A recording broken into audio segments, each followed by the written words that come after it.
Hello friends. आज एक official notification आया है रेलवे की तरफ से। जो आरआरबी जेई 2025 की एग्ज़ाम है ना, उसको सीवीटी वन को लेके, ठीक है। तो सीवीटी वन एग्ज़ाम की डेट फिक्स हो चुकी है। वो देखते हैं कि कितना ऑफिशियल नोटिफिकेशन में क्या डेट दे रखी है। तो the first point, tentative exam schedule first stage computer based test CBT one again above see in 2025 वाली, ठीक है। तो ये 2025 के जो एग्जाम फॉर्म भर गए थे, इसकी वैकेंसी थी 2585, ठीक है। तो इसमें इसकी एग्जाम डेट फिक्स हुई है 19-20 फरवरी एंड डायरेक्ट 20 फरवरी के बाद हुई है 3 मार्च को, ठीक है, 2026 की, ठीक है। अब ये अपन को पता नहीं है, हमारे तो ये शुरू में ही लेके चलना है कि जो हमारी जो एग्जाम डेट है वो कहाँ से कब से स्टार्ट हो रही है, 19 फरवरी से, ठीक है। अब देखते हैं कि इसके कुछ सेकंड पॉइंट में क्या दे रखा है और चीज़ें। The link for viewing exam city, कि हम एग्जाम सिटी देख सकते हैं, मतलब लिंक और डेट कहाँ से, और इसके जो ट्रैवल की हम कहाँ से कहाँ तक जाना है वो वाला कार्ड जहाँ से अपन टिकट बुक कर सकते हैं, वो लिंक कब ओपन होगी, 10 डे बिफोर। और ये कहाँ कब तक, exam date, official exam date तक की जो हमारी एग्जाम डेट है वहाँ तक, ठीक है। थर्ड पॉइंट है हमारे पास downloading the e call letter. E call letter जो एडमिट कार्ड आएगा ना, वो कितने दिन पहले डाउनलोड कर सकते हैं, 4 डे बिफोर, कब, एग्जाम डेट से। और जहाँ पे in exam city and date जो भी इसमें लिंक दी रखी है, डेट, ठीक है। और चीज़ यहाँ पे बता रखी है कि यहाँ पे हमारे जब एग्जाम सेंटर पे पहुंचेंगे तो वहाँ पे हमारा क्या होगा, बायोमेट्रिक होगा। बायोमेट्रिक किससे लिंक होगा, जो हमारा आधार से लिंक है ना, वो वाला। एंड ये वाला जो ये चीज़ क्या बोलते हैं, ई वेरीफाइड आधार कार्ड जो भी ये कैंडिडेट का होगा, candidate are required to bring the their original Aadhaar card और print out of e verified Aadhaar card. मतलब ये है कि जो आधार से जो भी है ना अपने पास वेरिफिकेशन होगा बायोमेट्रिक, जब एग्जाम सेंटर में जाएंगे, ये चीज़ वहाँ बताई गई है। और अभी जो चीज़ हम देखें कि इसकी कॉल लेटर और ये सारी चीज़ें कहाँ पे मिलेगी, हम आरआरबी की ऑफिशियल साइट पे जाके तुम ये चीज़ें डायरेक्टली सर्च कर सकते हो, ठीक, ओके। एंड और क्या क्या चीज़ें कि यहाँ तक तो अपने देख लिया सीवीटी वन के लिए। अब एक बार हम सीवीटी वन का ना हम एक बार सिलेबस भी देख लेते हैं कि ये कितने मिनट का होता है, इसमें कितने क्वेश्चंस आते हैं, एंड इसका रिव्यू कर लेते हैं।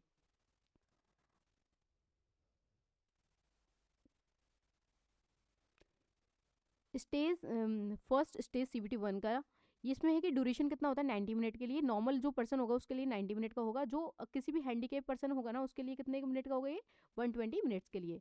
नंबर ऑफ द क्वेश्चन कितने आएंगे, 100 क्वेश्चन आएंगे। और सीवीटी वन में नेगेटिव मार्किंग कितनी होगी, 1/3 नेगेटिव मार्किंग होगी। अब कुछ हमारी स्ट्रेटेजी सीवीटी वन के लिए क्या क्या रह सकती है, क्या चीज़ें होनी चाहिए, ठीक है। तो सब्जेक्ट कौन कौन सी है, मैथमेटिक्स है, रीजनिंग है, जनरल अवेयरनेस है, जनरल साइंस है। अब इनके टॉपिक दे रखे, ये ऑफिशियल साइड वाले टॉपिक, मतलब नंबर सिस्टम, बोर्ड मास, डेसिमल, फ्रैक्शन, ये सब चीज़ें इनको आप एक बार देख लेना। अब इनके देखते हैं कि इनका वेटेज कितना है, कौन कौन सब्जेक्ट का कितना वेटेज है। मैथमेटिक्स का वेटेज है, नंबर पे क्वेश्चन आएंगे 30 एंड इसका वेटेज है 30 मार्क्स का। रीजनिंग का है 25 मार्क्स। और जनरल अवेयरनेस है 15 मार्क्स। एंड जनरल साइंस का है 30 मार्क्स का। तो ऐसे हमारे पास अब पेपर 90 मिनट में होगा और नंबर ऑफ द क्वेश्चन कितने होंगे, 100 क्वेश्चन होंगे। अब वो जो हमारे पास साइंस आएगी ना 30 नंबर की, वो आएगी 10th स्टैंडर्ड तक की। और ये वाले हमारे पास जनरल अवेयरनेस के इंडिया लेवल के जो भी है ना, वो सिलेबस दे रखा है उसके हिसाब से आएंगे। अब ये चीज़ हम यहाँ पे देख रहे हैं कि जो बच्चे भी सीरियस है आरआरबी जेई एग्जाम के लिए, आरआरबी जेई जिसने फॉर्म भरा है तब तक अब स्टार्ट हो ही चुका है, उसने सीवीटी वन के लिए ऑलमोस्ट सिलेबस तो कंप्लीट कर लिया होगा। बट अब हमारे पास बहुत कम टाइम बचा है, फरवरी में एग्ज़ाम है और अब जनवरी स्टार्ट है, ठीक है। तो उसके लिए हमारी खुद की कुछ स्ट्रेटेजीज होनी चाहिए कि हमें कैसे, ऐसे नहीं कि एंड तक हम रिवीजन ही कर रहे हैं, हमें पता ही नहीं है कि हमने कोई भी क्वेश्चन प्रैक्टिस ही नहीं की। तो अभी आपकी ये जो हार्ड स्टडी थी ना पढ़ने वाली, वो चीज़ हो चुकी है। अब स्मार्ट वर्क करने के लिए थोड़ा रेडी हो जाओ। जैसे कि हमारी कुछ स्ट्रेटेजी बनानी चाहिए कि जैसे कि हमारे मैथमेटिक्स है, रीजनिंग है और ये साइंस है, तीनों ये जनरल अवेयरनेस को तुम्हें जैसे पढ़ना है कि तुम्हारी थ्योरी से पढ़ना है, कैसे पढ़ना है पढ़ सकते हो। बट हाँ, ये तीनों अपने पास mathematics, reasoning and general science, तीनों में नंबर ऑफ द क्वेश्चंस जितने तुम टेस्ट लगाओगे ना, तुम्हारा एक्सेस में इम्प्रूवमेंट देखा जाएगा। क्योंकि जब मैंने खुद ने प्रिपरेशन की थी 2024 में, अभी तो मैं सेलेक्टेड हूँ 2025 वाले जो भी था हमारा वाला, उसमें बॉम्बे बोर्ड से। तो उसमें मैंने मोर मतलब 2 महीने पहले से कंटिन्यू मतलब टेस्ट स्टार्ट कर दिया था, रेगुलर टेस्ट देना, ठीक है। तो वहाँ पे ये है कि अब तुम्हें थ्योरी पढ़ने से बेटर है कि तुम स्मार्ट वर्क करो, नंबर ऑफ द टेस्ट जितने लगा सको उतने लगाओ। 10 डे में अगर 10 टेस्ट भी लगा रहे हो ना तो लगा सकते हो, टॉपिक वाइज फुल लेंथ एक टेस्ट दे लो, एंड टॉपिक वाइज जितने भी टेस्ट दे सकते हो कोई सी भी सब्जेक्ट के, ज़्यादा से ज़्यादा 2, ठीक है। अब शुरू में जब तुम टेस्ट स्टार्ट करोगे तो एक डिमोटिवेशन फैक्टर हमारे ये आ जाता है कि यार कंपेरिजन हम करते हैं हमेशा कि यार मेरे नंबर कम आ रहे हैं, दूसरे के नंबर बहुत ज़्यादा आ रहे हैं, तुम्हारे किसी फ्रेंड के नंबर ज़्यादा आ रहे होंगे, तो वो चीज़ अभी माइंड में लेके ही मत चलना। फर्स्ट ऑफ ऑल ये देखना कि तुम कितने टेस्ट दे पा रहे हो, और नंबर जो भी आ रहे हैं उससे कोई लेना देना नहीं है। फर्स्ट ये देखो कि तुम उनको नेक्स्ट जब टेस्ट दे रहे हो ना, तो जो गलती तुमने फर्स्ट टेस्ट में दी थी वो गलती दोबारा रिपीट ना हो सेकंड टेस्ट में, ठीक है।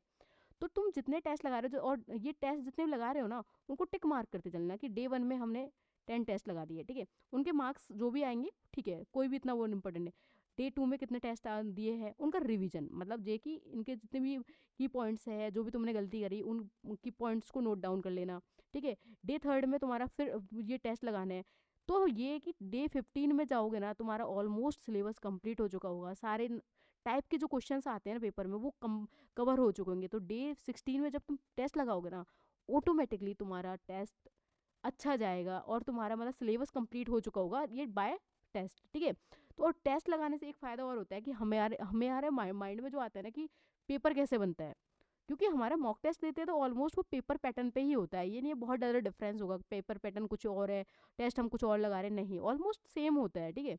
और वो चीज़ हमारा, और एक हमारा माइंड सेट, एक हमारी टाइमिंग वगैरह उनको भी बहुत इंप्रूव करता है जब हम टेस्ट लगाते हैं।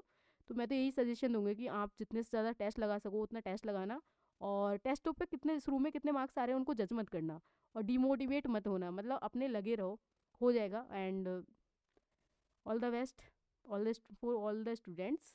Thank you.